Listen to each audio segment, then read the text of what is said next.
একটা বারো যে ভাবে না আমার পরিচয় কি, আমার আল্লাহ কোথায়, আমার আখেরাত কোথায়, আমি কোন ধর্মের মানুষ, কি করে না করে। আহারে বাপ, তোমরা জানো না বাপ, বেঈমান ইহুদি খ্রিস্টান কাফের তোমগরে যত ফালতু কামে লাগায় দিছে, খোদার কসম ওরা নিজেরা কিন্তু এত ফালতু কাম করে না। কথা বুঝছেন কিনা? আপনি বলেন, আপনি কম, আপনি বলেন ওদের বুঝলেন, আপনি তো জেনারেল শিক্ষিত।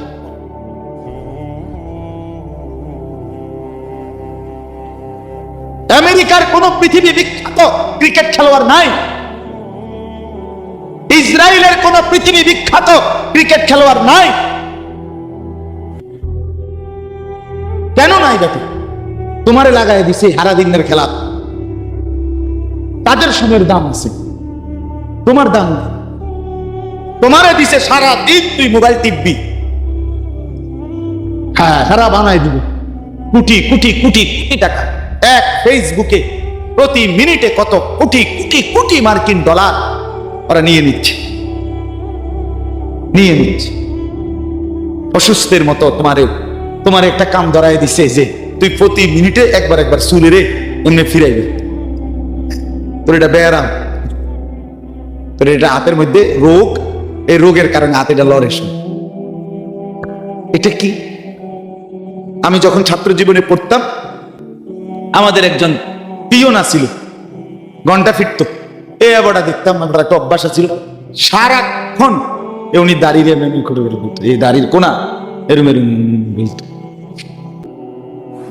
সারাক্ষণ। তা আমরা ভাইস প্রিন্সিপাল হুজুর ওনারে দেখতাম, উনি সবসময় হেরে ডাক দিয়ে কইতো, এই এদিকে আসেন, আইয়া হাজিরা খাতা অথবা বেল ফিরিন না ঘন্টার যে যেটা দিয়ে ফিরাইবো আর কি, আতুরাটা বা একটা না একটা কিছু মনে করেন এইটা, আপনি এটা ধরেন বাম হাতে লন, মানে এই বাম হাতে এরকম করতো আর কি।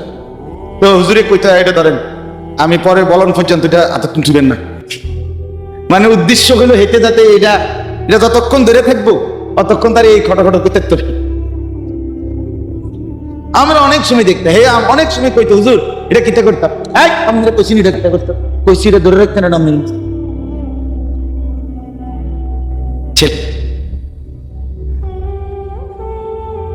আল্লাহ পাক রব্বুল ইজ্জত জুল জালাল ওয়াল ইকরামের ফজল কারাম, রব্বুল আলামিনের অপরিসীম ইহসান মেহেরবানি দয়া, আল্লাহ তাআলা আমাদেরকে আজ 26 জানুয়ারি 2024 রোজ শুক্রবার কুমিল্লা জেলা মুরাদনগর উপজেলাধীন রাজা চাপিতলা দক্ষিণপাড়া মরহুম হাজী সুজুদ আলী ভূঁইয়ার স্মরণে নবম বার্ষিক তাফসিরুল কোরআন মাহফিলে আল্লাহ তাআলাই আমাদেরকে আসবার বসবার আল্লাহর জন্যই জমা হওয়া তৌফিক দান করেছেন, এজন্য সকলেই বলি আলহামদুলিল্লাহ।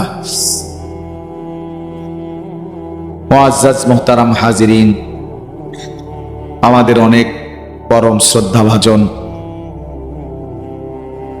আমাদের বৃহত্তর কুমিল্লার অন্যতম প্রথিতযশা আলেমে দ্বীন, একজন বিদগ্ধ মুফতি হযরত মাওলানা মুফতি আমজাদ হুসাইন সাহেব দামাত বারাকাতুহুল আলিয়া এতক্ষণ পর্যন্ত আপনাদের মাঝে সারগর্ভ বয়ান করেছেন, আলহামদুলিল্লাহ।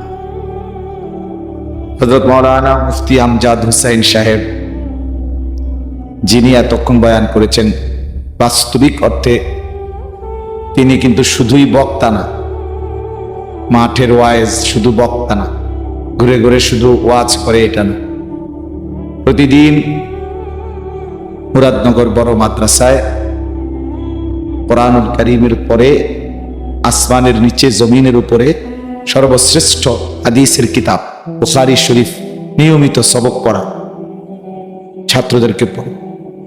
আবার ঢাকা যাত্রাবাড়ি ওনার নিজস্ব মাদ্রাসা আছে, সেই মাদ্রাসাতেও উনি ইফতা ফতুয়া বিভাগের ছাত্রদেরকে ফতুয়ার সমস্ত পড়া সবকাদি পড়ায় শেখায়। এজন্য বাস্তবিক পড়তে একজন নির্ভরযোগ্য মুফতি, নির্ভরযোগ্য। আমি আমার জীবনে ব্যক্তিগতভাবে যে কোনো মাসআলা ছোট বড় একেবারে সামান্য যেখানেই আমার কোনো খটকা লাগে সবার আগে আমি উনাকেই জিজ্ঞেস করি, মুফতি আমজাদ সাহেব, এই ওনাকে। এটা বলার একটা উদ্দেশ্য আছে। উদ্দেশ্য হলো তিনি যেহেতু মুরাদনগর থাকে, আপনাদেরও উচিত ব্যক্তিগত বিভিন্ন মাসআলা, ফতোয়া, গুরুত্বপূর্ণ বিভিন্ন বিষয়াদির ক্ষেত্রে প্রয়োজনে ওনার কাছে জিজ্ঞেস করে নেবেন, কাছে গিয়ে জিজ্ঞেস করবেন, উপকৃত হবেন। তালাকের মাসআলা অনেক গুরুত্বপূর্ণ মাসআলা। জানতেন কাউকে জিজ্ঞেস করলে, জানতেন কেউ ফতোয়া দিলে অনেক সময় ভুল হওয়ার সম্ভাবনা অনেক বেশি, অনেক বেশি। ক্ষণিকের প্রয়োজন হয়তো পূরণ হইল, এমনি এমনি জোড়াতালি দিয়ে মিলাই দিল, কিন্তু আখিরাতের যদি দিয়ে দেখেন এটা জিনা ছিল, অন্যায় হয়েছে, তখন কি হবে? তখন কি মুসিবত? ক্ষণিকের আবেগ, ক্ষণিকের হয়তো কিছুক্ষণের আবেগ থেমে যাবে। কাইন্দা কাইটা বাপ মরলেও মানুষ একদিন পরে, 2 দিন পরে আবার কাইন্দা কাইটা সংসারের কাজে লাগিয়ে যায়। দুনিয়া থেমে থাকে না, ঠিক না? কি বল?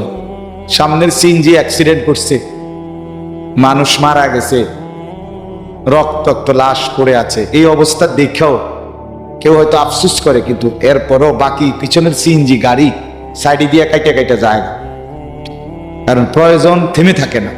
ঠিকই মানুষ পাশ কাইটা কাইটা কি চলে যায়, হয়তো একটু ক্ষণিকের আফসোস করে, আহারে লোকটা মরে গেল, এই তো না, কিন্তু দুনিয়া এমন।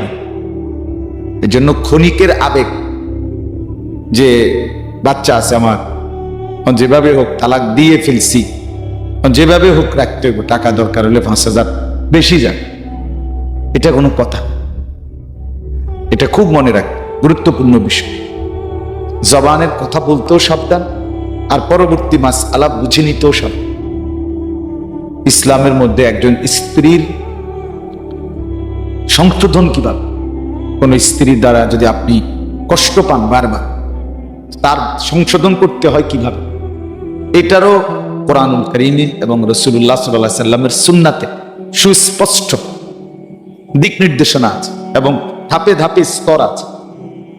আপনি প্রথমেই এক কথাতে সেতুই এই নুন লইয়া, পেঁয়াজ লইয়া, রসুন লইয়া, সামান্য কথা লইয়া, শ্বশুর বাড়ির চাউন লইয়া, অথবা সামান্য কথার কাটাকাটি নিয়ে আপনি রাগের উপরে 3 তালাক দিয়া এরপরে মাথা ঠান্ডা হয়েছে আর করলেন যে রাগে উঠছে দেখে কইয়ালাইছি 3 কথা।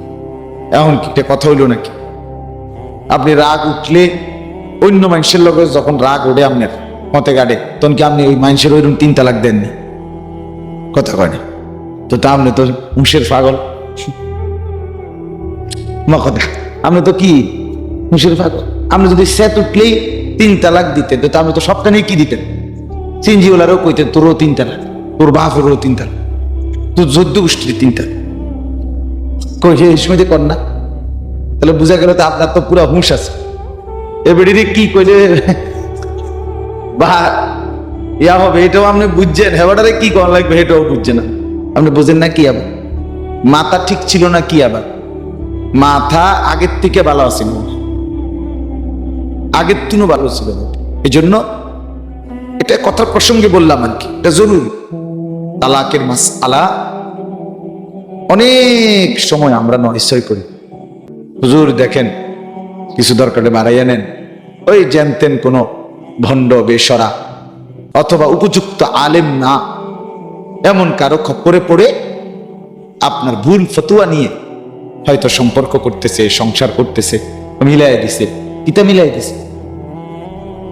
কি মিলাই দিছে? মিলাই দেয় কেমনে? আমার তালাক হইলে তো হইছে, আর না হইলে তো হইছে না, মিলাই দেয় কথা বলেন। হয় তালাক হইছে তো হইলে মিলবার সুযোগ কেন, আর হয় নাই তা আবার মিলাইব কিতা? হয় নাই তো আছেই স্বামী স্ত্রী, মিলাই দিছে কিতা? মিলাই দেয় কেমনে? এই জন্য বললাম কথাটা গুরুত্বপূর্ণ, খামখেয়ালি করলে হবে না। একটা স্ত্রী ক্ষণিকের শুধু প্রয়োজন জৈবিক চাহিদা পূরণ করার, এটা সন্তান, এটা জেনারেশন, পরবর্তী প্রজন্ম। আমার সন্তান যদি হালাল না হয় তো তার কিছুই তো হালাল নয়, ওটা তো আমার পরবর্তী জেনারেশন। এই জন্য দয়া করে অনুরোধ করলাম, এটা একটা স্পর্শকাতর বিষয়। ইসলামে তালাকের মাসআলা খুবই স্পর্শকাতর। এক সুতা দাগ নম্বর খতিয়ান নম্বরে সামান্য ভুল হইলে যেরকম সমস্যা, এরকম মানে এখানে 1 ইঞ্চি কথার একটু এদিক সেদিক হইলে ফতুয়া ভিন্ন ভিন্ন, মাসআলাটা কি হয়ে যায়? ভিন্ন হয়ে যায়। এই জন্য এটা উপযুক্ত মুফতি, যোগ্য আলেম। ওই ভাই, ওই আপনি ওই হাতলা মোবাইল আপনি নামান, এটা নামান, এমনি শোনেন, আমার দিকে তাকান। এটার মনে যেন খবরের কাগজ পড়ে, এটার দিকে চাই, এটার দিকে চাইয়ে 100 বছর মোবাইলের দিকে তাকায় থাকলে বুঝবে কি? বলেন, আপনি তো আমার দিকেই তাকাইলেন না, তো তার বুঝবেন কি আপনি? তামাশা। এই জন্য বাপটা খেয়াল করার বিষয়, খেয়াল করার বিষয়, মনোযোগ দরকার। আন্তরিকতা না হলে, আগ্রহ না হলে বসেও লাভ নাই, শুনেও লাভ, বলেও লাভ। এই জন্য আমি অনুরোধ করছি, আমরা প্রত্যেকেই দ্বীন খামখেয়ালির বস্তু, দুনিয়ার পরাজয়, দুনিয়ার ব্যর্থতা, দুনিয়ার লস, এটা ক্ষণিকের লস, কিন্তু আখিরাত পরকালের কোন লস, এটা স্থায়ী অনন্তকালের লস। এখানের হাসিও স্থায়ী না, এখানের কান্নাও কি না, ওইখানের হাসিও স্থায়ী, ওইখানে কান্নাও স্থায়ী। ওইখানে জান্নাত খালিদিনা ফিহা, ওইখানে জাহান্নামও খালিদিনা। জান্নাতও চিরস্থায়ী, জাহান্নামও কি চিরস্থায়ী। এজন্য আখিরাত গুরুত্বপূর্ণ, এটা খামখেয়ালি, এটা রিটার্ন পাবে না। আজকের বাজারে তে আমারে ফসা মাছ দিছে, অসুবিধা না, আমি কোনো এই মাছ আগামী 2 বছর খাইতাম না, আমি মাছে কিনছি একটা, আচ্ছা ফসা পড়ছে আর কি, তাহলে এই বাজারে মাইল খেলাম আর। কিন্তু আমি কি আবার সামনের রোববারে যে মাছ কিনবো, তোরতে বুঝি আমি আর মাছ কিনবো? তোর চিনছি না। কথার কথা, দুনিয়া লস হইলে কিচ্ছু হয়, পরের বাজারে আবার কি করুন যায়, ঠিক করা যায়, ঠিক করা যায়। কিছু লস হইব, এটা তেমন কিছু না, তেমন কিছু। কিন্তু আখিরাত যদি লস হয়, সেটা কি আবার শুধরানো সম্ভব হবে? সম্ভব, সম্ভব হবে। এজন্য গুরুত্বপূর্ণ এটা। কোরআনুল কারীমের মধ্যে আছে, আল্লাহ তাআলা ইরশাদ করেছেন, রুবামা ইয়াওয়াদ্দুল্লাযীনা কাফারু লাউ কানু মুসলিমিন। প্রত্যেকটা কাফের, মুশরিক, বেঈমান, নাফরমান, পাপী কিয়ামতের ময়দানে আফসোস করবে, আকাঙ্ক্ষা করবে, লাউ কানু মুসলিমিন, হায় যদি মুসলমান, যদি আল্লাহর আনুগত্য, আফসোস করবে, হায় যদি, আহা যদি আল্লাহর হুকুম মান, ইয়া লাইতানি কুনতু তুরাবা, আফসোস করবে নাফরমান, হায় যদি আজ হাসরের ময়দানে আমি মাটি হয়ে যেত, ইয়া লাইতানি লাম উতা কিতাবিয়া, হায় আজকে হাসরের ময়দানে যদি আমার আমলনামা আমার বাম হাতে না দিত, ইয়া লাইতানি কুনতু মাআহুম ফাআফুজা ফাওজান আযীমা, হায় যদি আল্লাহর প্রিয় বান্দাদের সঙ্গী হতাম, তাহলে তো আজকে আমিও সফল হতাম। ইয়া লাইতানি কদ্দামতু লিহায়াতি, হাসরের ময়দানে বলবে, হায় যদি দুনিয়ার হায়াত থাকতে আজকের আখিরাতের জন্য কিছু নেকি পাঠাইতাম। ইয়া লাইতানি ইত্তাখাযতু মা'আর রাসূলি সাবিলা, হায় যদি রাসূলের পথ ধরতাম। ইয়া লাইতানি লাম আত্তাখিয ফুলানান খলীলা, হায় যদি দুষ্ট, অসৎ, মন্দ লোককে বন্ধু না বানাইতাম। ইয়া লাইতানা আতা'না আল্লাহ ওয়া আতা'না আর-রাসূলা, হায় যদি আল্লাহ এবং রাসূলের আনুগত্য করতাম। এই যে আফসোস করতাম, আফসোস করতাম। কিন্তু এই 100 কোটি বারও যদি কেউ এটা বলে, হায় যদি এটা করতাম, ওইটা করতাম, এটা করতাম, তখন হাসরের ময়দানে কোনো লাভ হবে? তো বুঝতে শেখেন বাপ, ছেলেরা তোমরাও বুঝতে শেখো বাপ, খামখেয়ালি করো। শেষ পর্যন্ত বাপ তোমার হায়াতের তুমি জিম্মান, তুমি তোমার বাবার উপরে ভরসা করে শেষ পর্যন্ত থাকতে তা না, হয় তোমার বাপ মরে যাবে না তুমি মরে যাবে, একসাথে মৃত্যুর সম্ভাবনা কম, আগপিছ হয়ে যাবে, আগপিছ হয়ে যাবে। শেষ পর্যন্ত তোমাকেই তোমারটা বুঝতে হবে, নিজের ভালো বোঝা দরকার, নিজের কল্যাণ বোঝা দরকার। অনেক ছেলে এটা বুঝতে চায়, বুঝতে চায়, সে মনে করে রং তামাশা, ফুর্তি, খামখেয়ালি, এটাই আমার জিন্দেগি। না রে বাপ, এটা কোনো জিন্দেগি না। সারাক্ষণ চুল ফিরানো, এই সারাক্ষণ চুল নিয়ে ব্যস্ত, মোটরসাইকেল নিয়ে ব্যস্ত, মোবাইল নিয়ে ব্যস্ত, ছবি, ফেসবুক, এগুলো এই তামাশা কতক্ষণ বা কতক্ষণ কতক্ষণ? শেষ পর্যন্ত দিন শেষে, রাত শেষে অবশ্যই তুমি আলাদা হয়ে যাবে। এই বন্ধুরা থাকবে না পাশে, দুনিয়াতেও না আখিরাতেও। আমার সেই সাথীরা কই? আমার সাথে নাই। আমি যে ছোটবেলায় প্রাইমারি স্কুল পড়ছিলাম একসাথে, যে বন্ধুদের সাথে, কই আমার বন্ধুরা এখন? প্রত্যেকেই প্রত্যেকের প্রয়োজনে ছিটায় গেছে, ঠিক না? আমার সেই ছাত্র জীবনের ক্লাসমেট বন্ধুরা, যাদের সাথে আমি দাওরায়ে হাদিস পর্যন্ত পড়েছিলাম, কই তারা? আছে কি? তারা তো সবাই সবার প্রয়োজনে যার যার মতো করে যার যে ছিটায় গেছে, সবাই সবার জায়গায় আছে। তাহলে দুনিয়াতেই তো বিচ্ছিন্ন হয়ে যাই আমরা, কবরে কবরে আখিরাত। সেদিন জগন্নাথ বিশ্ববিদ্যালয়ে একজন লেকচারার চাকরি করে। ছোটবেলায় আমার জীবনে আমি প্রথম,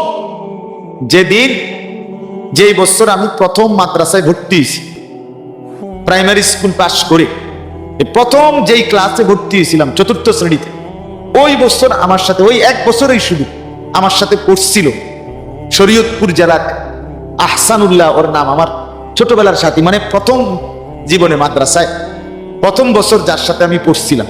সে একদিন আমার ফোন দিয়া বলতেছে যে, দোস্ত, মোবাইলে তোমার ওয়াজ শুনতে শুনতে চিনতে পারলাম যে তুমি তো আমার সেই ছোট্টবেলার বন্ধু, একসাথে যে আমরা পড়ছি।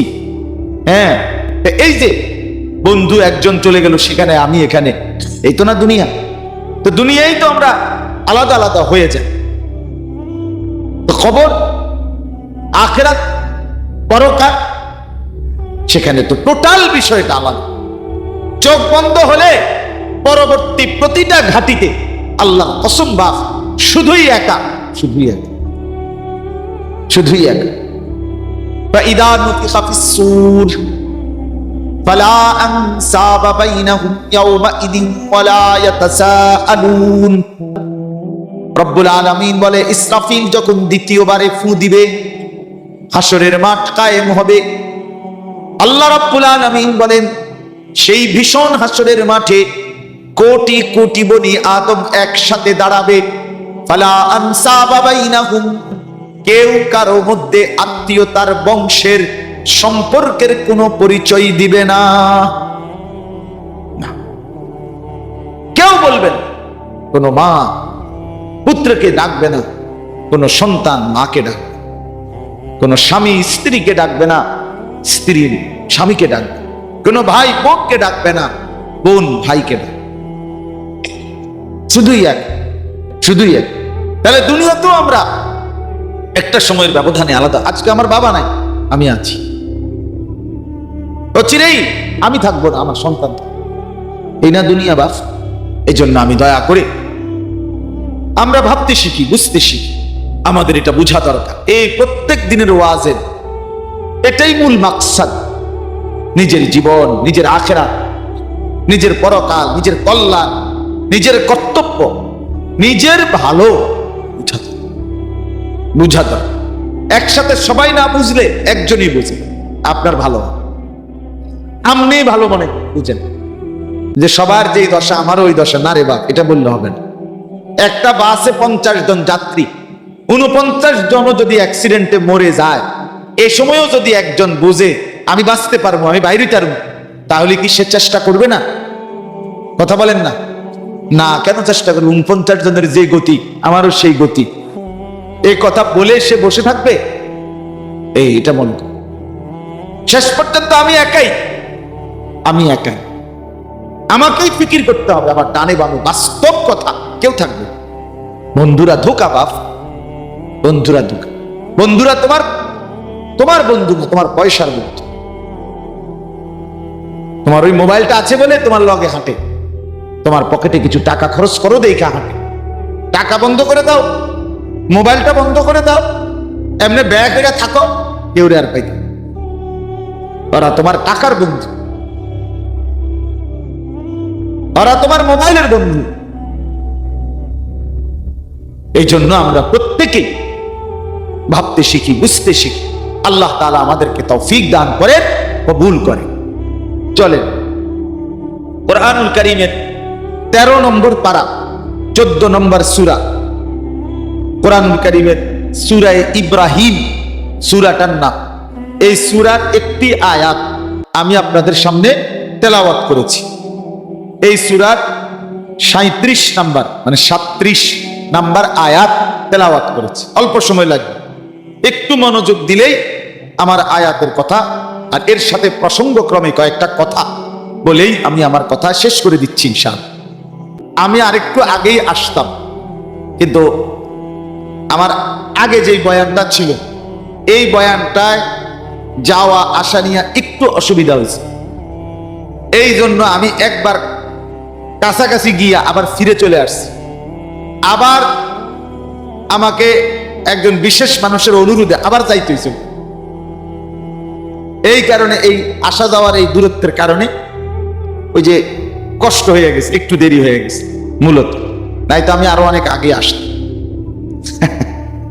তো আমি আপনাদের কাছে কোরআনুল কারীমের এই আয়াত, সূরা ইব্রাহিমের আয়াত, আয়াতের প্রেক্ষাপটটা কি?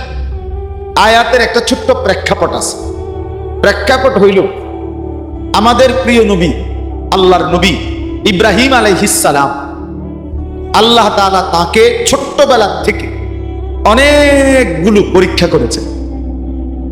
ইব্রাহিম আলাইহিস সালাম তাফসীরের মধ্যে আছে, কোনো বর্ণনায় প্রায় 70টা পরীক্ষা আল্লাহ ওনার নিয়েছেন। কোন বর্ণনায় আছে 30টা পরীক্ষা নিয়েছেন। প্রত্যেক পরীক্ষায় তিনি একেবারে গোল্ডেন এ প্লাস পেয়েছেন, মানে সর্বোচ্চ ভাবে উত্তীর্ণ হয়েছে। ইযিবতালা ইব্রাহিমা রাব্বুহু বিকালিমাতিন ফাতাম্মাহুন্না। আল্লাহ তাআলা বলেন, আমি আমার নবী ইব্রাহিমকে বারবার পরীক্ষা করেছি, আর ইব্রাহিম প্রত্যেক পরীক্ষায় বারবার শতভাগ উত্তীর্ণ হয়েছে। এখন এই পরীক্ষার মধ্যে একটা বড় পরীক্ষা ছিল এই ইব্রাহিম আলাইহিস সালামের 80 বা 84 বছর পরে আল্লাহ তাআলা বহু কান্নাকাটির পর আল্লাহ তাআলা ইব্রাহিম আলাইহিস সালামকে একটা পুত্র সন্তান হযরতে হাজেরা, ইব্রাহিম আলাইহিস সালামের স্ত্রী, উনার গর্ভে একটা ছেলে দিয়েছিল। ছেলেটার নাম ইসমাঈল। কি নাম? ইসমাঈল। এই ইসমাঈলকে নিয়ে আল্লাহ তাআলা ইব্রাহিম আলাইহিস সালামের 3টা বড় বড় পরীক্ষা নিয়েছেন। ছেলে দিয়েছেন ঠিক আছে, খুব কান্নাকাটি দোয়ার পরে, বহুদিনের দোয়ার পরে, শেষ বয়সে, কিন্তু উনাকে দিয়ে আল্লাহ 3টা পরীক্ষা নিয়েছেন ইব্রাহিম। এই শুধু উনাকে কেন্দ্র। প্রথম পরীক্ষা হলো ছেলেটা দেওয়ার পর ইব্রাহিম আলাইহিস সালামকে আল্লাহ তাআলা প্রথম হুকুম করছেন যে হাজেরার কোলে তোমারে যে ছেলেটা দিছি, ছেলেটা ঠিক আছে দিলাম, কিন্তু আমি আল্লাহর হুকুম, তুমি তাকে কোলেও নিতে পারবে না, আদরও করতে পারবে না, চুমুও দিতে পারবে না, সোহাগ করতে পারবে না, শুধু দরজায় দাঁড়াইয়া তাকায় তাকায় দেখতে পারবে। ইব্রাহিম আলাইহিস সালাম আল্লাহকে বললেন, আসলাম, আল্লাহ আমি মেনে নিই। আপনি জানেন না মাওলা, আমি পরীক্ষায় হারবো না, আমি পরীক্ষায় রেজাল্ট সব বিষয় ভালো করবো, এই নিয়ত লইয়াই পড়ালেখা করতেছি, কাজেই আমি হারবো না, আমি আপনাকে ছাড়বো না, আমি আপনাকে ছাড়বো না। এই হলো প্রথম। ইব্রাহিম আলাইহিস সালাম হাজেরা কোলের ইসমাঈলকে কোলে নেন না, আদর করেন না। এরপরে 2 নাম্বার পরীক্ষা, এটা হলো এই আয়াত, দ্বিতীয় পরীক্ষা। আল্লাহ তাআলা বললেন কিছুদিন পর, ইব্রাহিম এতদিন তো কাছের থেকে দেখবার অনুমতি দিচ্ছি, কিন্তু এখন আমি নতুন হুকুম দিচ্ছি তোমাকে, নতুন পরীক্ষা। তুমি তোমার ছেলে ইসমাঈল এবং তার মা মানে তোমার স্ত্রী হাজেরাকে তুমি তোমার চোখের আড়ালে অন্যত্র, ভিন দেশে, অন্য জায়গায় রেখে আসো।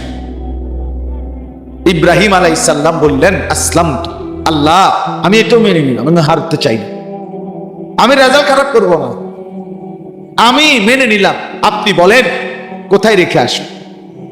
আল্লাহ তাআলা হযরত জিবরাইল আলাইহিস সালামকে পাঠিয়ে বললেন, জিবরাইল দেখাই দিবে কোথায় নিয়ে রাইখে আসো। এটা কোথায় নিছে এরপরে কি হয়েছে এই কথাটাই এই আয়াত, এটা একটু রাখেন এখানে। তো ওইখানে নিয়ে রেখে আসছে। তো প্রথম চোখের সামনে কোলে নিতে দেয় না, এরপরে চোখের আড়াল করে দূর দেশে কি করে দিছে, পাঠায় দিছে।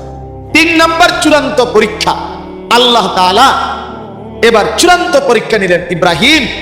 এবারের পরীক্ষা হইল ছেলেটাকে আমার রাস্তায় জবাই করে আমারে দিয়ে, কাছেও রাখতেন না, দূরেও থাকতেন। আগে তো ছিল যে আচ্ছা আমার ফুট যদিও আমি চোখের সামনে নাই, কিন্তু বিদেশে হইলেও তা আছে, তো এটাও তো একটা সান্ত্বনা। এটাও না, পরে দিয়ে দাও, জবাই করে দাও। ইব্রাহিম আলাইহিস সালাম আবারও বললেন আসলাম, আল্লাহ আমি মেনে নিলাম, আমি এটাতেও রাজি, আমি রাজি, আমি পরীক্ষায় উত্তীর্ণ হতে চাই, আমি আপনার পরীক্ষায় পাশ করতে চাই, আমি হারতে চাই না, আমি আপনাকেই ভালোবাসি, আপনাকেই মূলত ভালোবাসি। এরপরে ইব্রাহিম আলাইহিস সালামের ইসমাঈলকে কুরবানি করার ঘটনা এবং আল্লাহ তাআলা সেই কুরবানি কবুল করে নিয়েছেন, বিনিময়ে দুম্বা জবাই হয়েছে। হ্যাঁ, এই ঘটনা আপনারা জানেন। ওটা আমার এখন উদ্দেশ্য না, আমার ওই মাঝখানের উদ্দেশ্য, দ্বিতীয় যেই পরীক্ষাটা, শুধু আমি বুঝানোর জন্য 3টা বলে ফেললাম। তাহলে মাঝের পরীক্ষাটা কি ছিল? যে আল্লাহ তাআলা ইব্রাহিম আলাইহিস সালামকে বললেন তোমার স্ত্রী এবং ছেলেকে চোখের আড়ালে রেখে আসো। কোথায় রেখে আসবো? আল্লাহ বলে জিব্রাইল বলে দিবে। হযরত জিব্রাইল আলাইহিস সালামকে সামনে নিয়ে ইব্রাহিম আলাইহিস সালাম স্ত্রী এবং ছেলেকে নিয়ে রওনা দিছে পিছে পিছে। যখন একটু সুন্দর কোনো গাছপালা, তরুলতা, সবুজ শ্যামল কোনো এলাকা মহল্লা আসে, ইব্রাহিম আলাইহিস সালাম বলতেন জিব্রাইল এখানে না, আরো সামনে।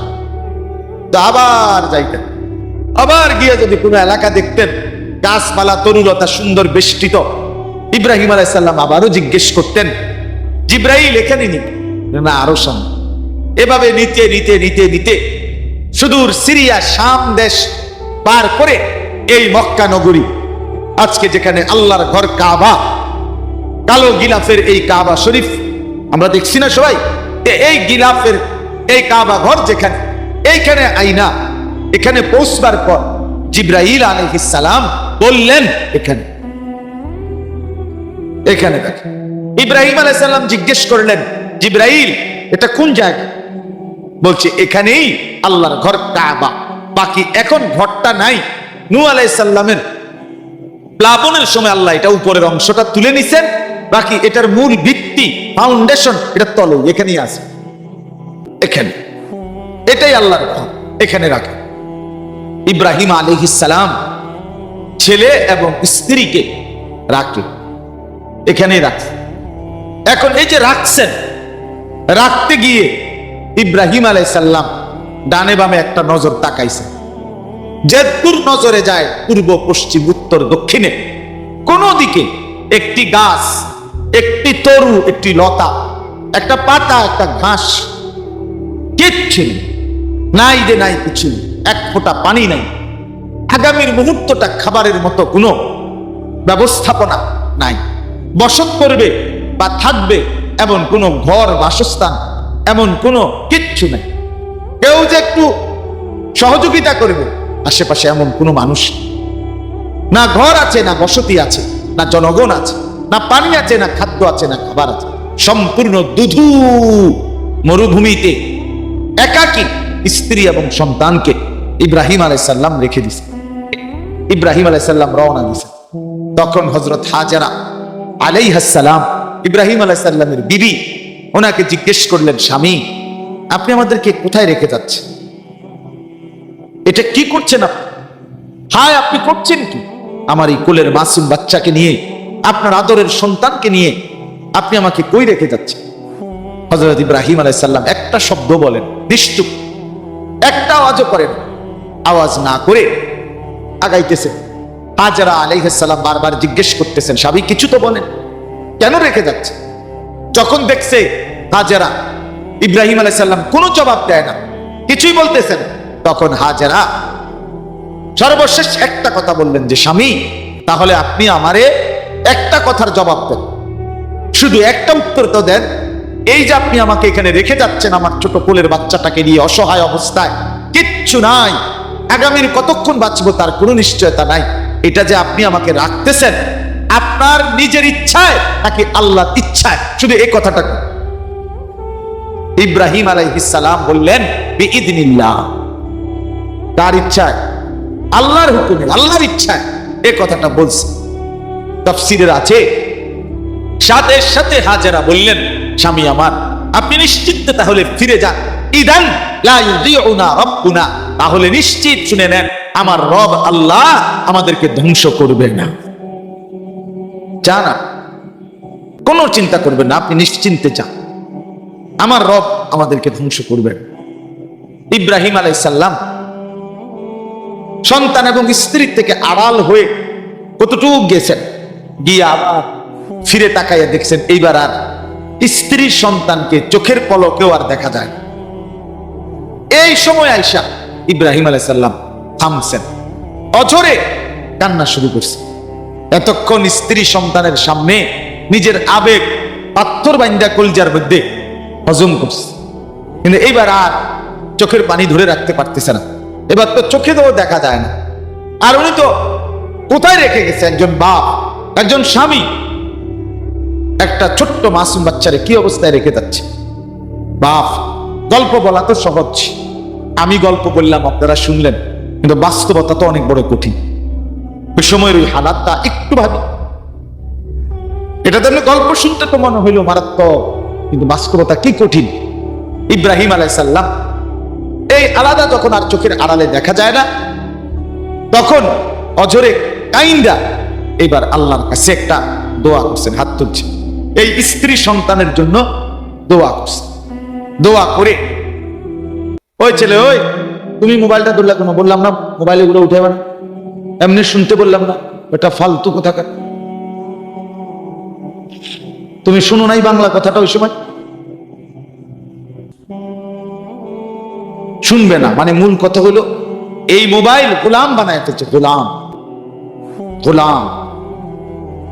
আজকে আমাদের সন্তানদেরকে মোবাইলের গোলাম, মায়ের সন্তান না, মোবাইলের সন্তান, মোবাইলের গোলাম। এটা এভাবে আটকায় ফেলছে আমাদের সন্তানদেরকে। বিশ্বাস করেন না, এটা একেবারে বেশি ক্ষতিকর হয়ে দাঁড়ায়। বাপ ছেলেরা তোমরা বলি, এটা একবারে আমাদেরকে শেষ ধ্বংস বরবাদির লাস্ট মাথায় নিয়ে তুমি ফিরতে চাইবা হয়তো, কিন্তু আর ফিরতে এমন একটা পারে গিয়া তোমারে ধাক্কা দিবে, থামাইবে, সেদিন আর মন চাইলেও ফিরতে আসতে। দেখো দেখো বা মনে রাখো কথা, এটা অনেক বড় অধপতন, এর মাথা নিয়ে যাও। ইজ্জত, আব্রু, সতীত্ব, সম্ভ্রম, চরিত্র, আখলাক, নৈতিকতা, মূল্যবোধ সবকিছু যেদিন শেষ হইয়া তছনছ হবে, তো সেদিন হয়তো থামবে। এখানে নিয়ে যাও। যতক্ষণ পর্যন্ত আমাদের ছেলে মেয়েদেরকে সম্পূর্ণ অসভ্যতা, নোংরামি, জিনা, ব্যভিচার, অশ্লীলতা, বেহায়াপনা একেবারে খোলামেলা ওপেন যতক্ষণ পর্যন্ত নামাইতে না পারবে, দুশ্মন ততক্ষণ পর্যন্ত থামবে না। আপনারা জানেন না, আপনারা জানেন না, মুরব্বীরা আপনারা জানেনও না, আপনাদের এই 18, 20 বছর, 12 বছর, 16 বছরের ছেলেরা এই মোবাইল দিয়ে কি করে আপনারা জানেন না। কল্পনা আপনারা মনে মনে দুই একটা ছবি টবি চায়, না না না, এখানে না রে বাপ, এখানে না। প্রতিবন্ধীর মতো হাসে, প্রতিবন্ধীর মানুষের বাচ্চা প্রতিবন্ধীর মতো হাসে, পাগলের মতো মাথা। আপনি তারে বলবেন সে ব্যাখ্যা, মানে সুস্থ না, যে অসুস্থ, যে গুনার অশ্লীলতা তারে এইভাবে পচাইয়া ফেলছে। কি এর মা, কিসের হুজুর, কিসের আলেম, কিসের মসজিদ, কিসের মাদ্রাসা, কোথায় আল্লাহ খোদা? বাদ দেবে এটা। আমার রং, আমার তামসা, আমার যৌবন, আমার ফুর্তি, আমার নাচ, আমার নর্তকী, আমার গান, আমার ছবি, এটা আমার জিন্দেগি, এটাই জিন্দেগি। রাত নাই, দিন নাই, সকাল নাই, দুপুর নাই, মাতাল হয়ে গেছে ছেলে মেয়ে, মাতাল। চুলের কোনো হদিস নাই, মানুষের চুল না, জন্তু জানোয়ারের চুল, তাও বোঝানো। আহ আহ মুসলমানের চুল না হাইওয়ানের চুল? হ্যাঁ, কে জানে, কে জানে। চেহারাটা কার মতো বানাইছে, চুলটা কার মতো বানাইছে, প্যান্ট পরছে কার মতো, গেঞ্জি গা দিছে কার মতো, কথা বলে কার মতো, হাঁটে কেমনে, কি করে কেমনে, কিচ্ছুর কোনো পূব পশ্চিম আগা মাথা আমি কিচ্ছু পাই, কিচ্ছু পাই, যেটা মনে করছে। আজীব, আজীব, আশ্চর্য। আমরা অধপতনের অনেক অনেক নিচে নেমে গেছি। আমাদের সন্তান, আমাদের ছেলে মেয়ে জীবনের মূল সম্পদ ছিল। আমরা সবাই খাট পালং আর সোফার সৌন্দর্যে মুগ্ধ হই। খাটটা চমৎকার, ফার্নিচারটা খুব সুন্দর, টাইলসটা খুব সুন্দর কালার, হ্যাঁ, আপনার জানালার গ্রিলটা খুব সুন্দর, আপনি যে SS5 এর গেটটা করছেন খুব সুন্দর হয়েছে, আপনার জানালার ড্রয়িংটা, ডিজাইনটা খুব সুন্দর, বিল্ডিং এর ড্রয়িংটা খুব সুন্দর হয়েছে। স্ত্রীর চরিত্র নেই, ছেলের চরিত্র নেই, মেয়ের চরিত্র। স্ত্রী সন্তান এক ওয়াক্ত নামাজ পড়ে, মহিলাটা পর্দা করে না, মেয়েটা পর্দা করে, ছেলেটা কোনোদিন ফজরের নামাজ পড়ে না। এটা যে একটা সমস্যা বা এটা যে একটা আমার বড় বিপদ, এটা কোনো মাথা ব্যথা। আহারে বাপ, এইভাবে যদি আমরা সবাই মিলে হেরে যাই, ইসলামের জন্য আগাবে কে? আগাবে কে বাপ? ভেবে দেখ। এই জন্য অনুরোধ করি, আমরা বলি অসুবিধা নাই, আমাদের স্বপ্ন হইলো আমরা বলতে থাকি আলহামদুলিল্লাহ। এই বলার ভিতরে ভিতরে দুইজন একজন করে করে বদলাচ্ছে। হতাশ নাম, ফলাফল একদম খারাপ না, ফলাফল ভালো। আমি আলহামদুলিল্লাহ আশাহত হই না। আমার পকেটে সব সময় আপনার ছেলে পেলেদের অনেক চিঠি, কাগজ, লেখা অনেক কিছু থাকে, দেয় আমারে। হ্যাঁ, কালকেও এক ছেলে আমারে দিচ্ছে, হুজুর আমি এই নামাজ ধরতে চেষ্টা করতেছি, দোয়া করবেন। আজকে এক ছেলে আমারে বলতেছে কাইন্দা জড়াই ধরে, হুজুর আমার রুমালটা, হ্যাঁ আপনি আমাদের রুমালটা আমার একটু ছুঁয়ে দেন, ধরে দেন। অর্থাৎ কিছুটা বদলাচ্ছে, কিন্তু আমাদের অভিভাবকরা, আমাদের মা বাবারা যারা সন্তানের মূল জিম্মাদার, তাদের গাফলতিটা সীমাহীন। বেশি বেশি অসুবিধা। বাবা মা একদম আলাদা হয়ে গেছে জীবুতের থেকে, এবার এখন থেকে ফিরলেও চায়, টাকা লাগলে নিস, আর বেটার বুক লাগলে তোর মা ভাত রানতে আছে, আইয়া ভাত খাইয়া যাস, খালাস। বুধ আমার জামালা জুমেলা করিস না, কেমনে হাঁটবি, চলবি, কেমনে খাইবি, ঘুমাইবি, কি পড়বি না পড়বি, কিতাব পড়বি, কি করবি, ওরা বন্ধু বান্ধব আসো, মিল্লা মিল্লা তোরা সব কথা বুঝছেন না, আলাদা। আহ, আমি আজকেও মসজিদে বলছি, আজকে জুমার বয়ানে আমার বড় ভাই আমার চুলটা 3 বার, এক দিনে 3 বার আমার চুল কাটাইছে সেলুনের দোকান। শুধু 19-20 না, 19.5-20, মানে পিছনের আর সামনে একটু 19-20 মনে হয়, মানে সমান হয়েছে না। এই সামনের গুণ একটু বড়, পিছনের গুণ একটু ছোট হয়েছে। বড় ভাই মিলছে না, আবার যাও, আবার গেছি চুল কাটতে আইছি, আবার আইছি, আবার হাত দিয়ে ধরে মিলাইয়া কোনা হয়েছে না, অন হয়েছে না, আবার যাও, আবার চুল কাট। 3 বার চুল কাটা কিন্তু সেলুনে গেছে ছাত্র জীবনে। আপনারা দেখেন এখানে ছেলেদের চুল দেখেন, বাবা তোমরা দেখো এই চুলটা, এটার সাথে কোনো মুসলমানের চুলের সম্পর্ক আছে? মাথা নামাইও না, মাথা নামাইলে কি লাভ হবে বাপ? মাথা নামাইলে তো লাভ হতো না। তুই মাথা নামাইয়া মাথা খুলে লাইতে পারবা? কথা বলেন না, মাথা খুলে লাইতে পারবে? মাথায় আরেকজনের কাছে হাওলা দিতে পারবে? তুইও না ফাদো, তুই ইজ্জত বাঁচে, খিচুড়ি খাওয়ান পর্যন্ত না। এরপরে তো আমার ফতে আমি ইতান কত হুজুর আইসে গেছে, ফিসা দিয়ে একটু হুজুরের কোয়ান, বুঝলেন না? কি রে বাপ, 1 প্লেট খিচুড়ি, এটাই জিন্দিগি বাপ? এই খিচুড়ির ফলাফল কি? এরপরে 2টা জিলাপির ফলাফল কি? 1 পোটলা বিরিয়ানির ফলাফল কি বাপ? এরপরে কি হবে? এটাই সমাধান জীবনের? আহ, বলো তোমরা ছেলেরা, বলো ছেলেরা, তোমাদের আচ্ছা পেশাব, এই যে পেশাব, এটা যে দুর্গন্ধ, এটা আপনারা বুঝেন না সুগন্ধ? আচ্ছা, তো পেশাবের গন্ধ যার নাকে লাগে না সে সুস্থ।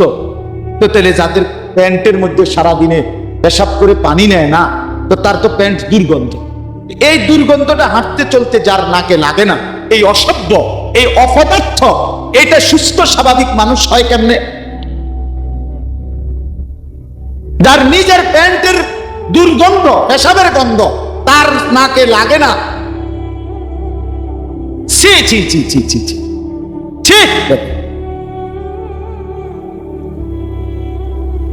কিভাবে সুস্থ আপনি বলেন? কিভাবে সুস্থ? চলেন যুক্তিতে বলি, কথা বলেন। দরকার হলে মেলক মেম্বার চেয়ারম্যান আনে না, এর বই তাইতে সুস্থ কেমন? কথা বলে। আজীব মানুষ।